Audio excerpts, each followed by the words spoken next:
Sebagai fans Formula One, salah satu kesenangan terbesar dalam mengikuti motorsport ini adalah menyaksikan kecepatan ekstrim yang digunakan oleh keajaiban teknologi dan mekanis di trek balap.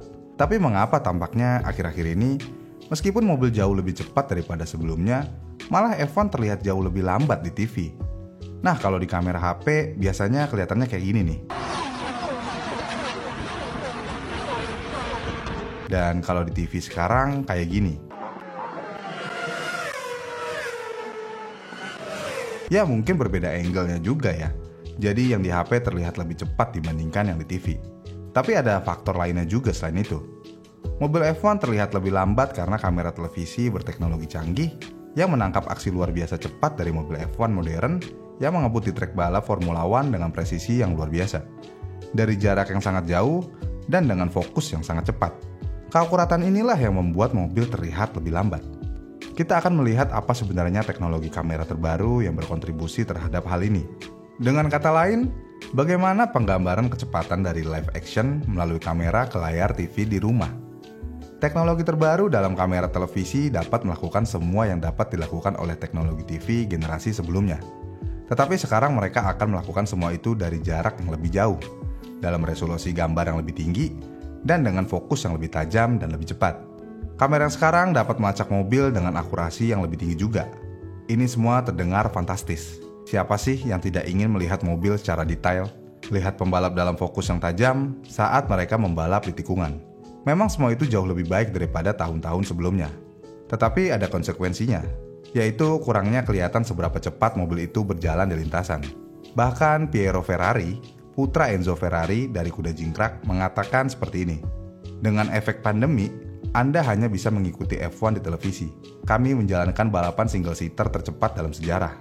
Tetapi gambar yang kami dapatkan dari TV tidak dapat memberi Anda sensasi yang Anda dapatkan saat berada di trek. Apa yang orang dan penggemar dapatkan adalah sesuatu yang berbeda. Ini adalah mobil F1 yang melaju lebih dari 330 km per jam. Tetapi menontonnya melalui televisi, Anda tidak dapat merasakan kecepatan berbeda dibandingkan dengan balapan Formula 2. Dan saya setuju banget sih ini. Karena kalau kita nonton F2 dan F1, kayaknya mirip banget dari segi kecepatannya dan lainnya. Bahkan kalau orang bukan fans F1, disuruh bedain kecepatan F1 dan kecepatan F2 dari layar kaca, paling jawabannya ya sama aja. Kamera TV terbaru dapat memperbesar detail terkecil dari apapun yang mereka rekam dari jarak yang sangat jauh. Karena kemampuan ini, produsen dapat menempatkan posisi kamera mereka pada jarak yang cukup jauh dari trek itu sendiri, dan masih dapat memastikan bahwa mobil F1 yang melaju kencang di frame kamera dengan sempurna. Disinilah salah satu masalah besar dalam menggambarkan kecepatan mobil muncul. Sebuah kamera yang ditempatkan di ujung jalur lurus utama dari trek balap Formula One seringkali berjarak 1 mil atau sekitar 1,6 km. Selain itu, kamera terbaru dapat memberikan depth of field yang relatif kecil. Buat yang belum tahu apa itu depth of field adalah jarak antara objek terdekat dan terjauh yang berada dalam fokus tajam yang dapat diterima kamera. Ini bersama dengan fokus terus-menerus pada mobil F1 itu sendiri saat di trek lurus. Kamera selalu mengarah pada distorsi pemendekan di mana terlihat seperti mobil berjalan pada jarak yang lebih pendek daripada itu, sehingga menghadirkan ilusi yang sedang berjalan cukup lambat. Jadi jauh lebih sulit bagi mata manusia untuk mengukur kecepatan mobil yang melaju ke arah kamera atau bahkan menjauh dari kamera. Untuk mengilustrasikan kebalikan dari efek ini dan untuk menunjukkan betapa luar biasanya kecepatan mobil Formula One dibandingkan dengan mobil sport biasa, lihat video ini yang diambil dari titik kamera tetap. Depth of field diatur ke jarak yang secara akurat menggambarkan kecepatan luar biasa dan tidak mengikuti gerakan mobil saat mobil menjauh dari kamera. Ada masalah penting lainnya dengan menempatkan kamera agak jauh dari trek itu sendiri. Di masa kini, keselamatan menjadi perhatian utama, dan hari-hari juru kamera yang menggantung di atas gantry yang mencoba untuk mendapatkan bidikan terbaik dari grafik di bagian atas helm pengemudi sudah lama berlalu. Administrasi kesehatan dan keselamatan di seluruh dunia telah mengakhiri kegiatan yang berbahaya ini. Namun, area yang luas di sekitar sebagian besar trek balap di sirkuit Formula One semuanya menghalangi penggambaran sensasi kecepatan yang akurat. Cara mudah untuk menjelaskan hal ini adalah dengan membayangkan kalian mengemudikan mobil kalian di jalan bebas hambatan atau tol dengan kecepatan 90 km per jam. Mungkin kalian hampir tidak memperhatikan kecepatan kalian.